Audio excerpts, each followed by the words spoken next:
बातमी नाशिकमध्ये आहे। नाशिक जिल्ह्यात मागील एका महिन्यात 2 ते 3 नाही तर तब्बल 45 भूकंपाचे धक्के जाणवले। नाशिकचे जिल्हाधिकारी आयुष प्रसाद यांनी स्वतःच ही माहिती दिली।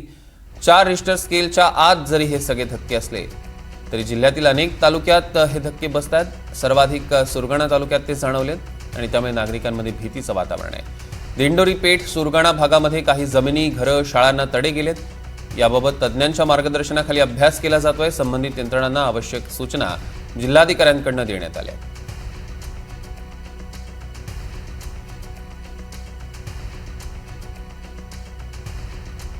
या क्षणाची एक मोठी आणि महत्त्वाची बातमी आपण बघतोय। तज्ञांच्या मार्गदर्शनाखाली आता अभ्यास सुरू झालेला आहे, कारण नाशिकमध्ये गेल्या एका महिन्यामध्ये तब्बल 45 भूकंपाचे धक्के जाणवले। अर्थात हे सगळे 4 रिश्टर स्केलच्या आतल्या तीव्रतेचे भूकंप होते।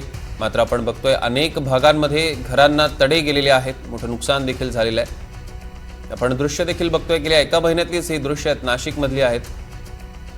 दिंडोरी पेठ सुरगाणा भागामध्ये जमिनींना सुद्धा तडे गेले आहेत, घरांना तडे गेलेले आहेत। आणि या स्थितीबाबत आता आढावा देखील घेतला जातोय। तज्ञांची समिती गठीत करण्यात आलेली आहे आणि तज्ञ यावर अधिक अभ्यास करतात, कारण गेल्या एका महिन्यात तब्बल 45 भूकंपाचे धक्के। तज्ञांच्या मार्गदर्शनाखाली आता यंत्रणा सुद्धा सतर्क झाल्याचं बघायला मिळत आहे, कारण सातत्यानं भूकंपाच्या धक्क्यामुळे नागरिकांमध्ये चिंता व्यक्त केली जाते।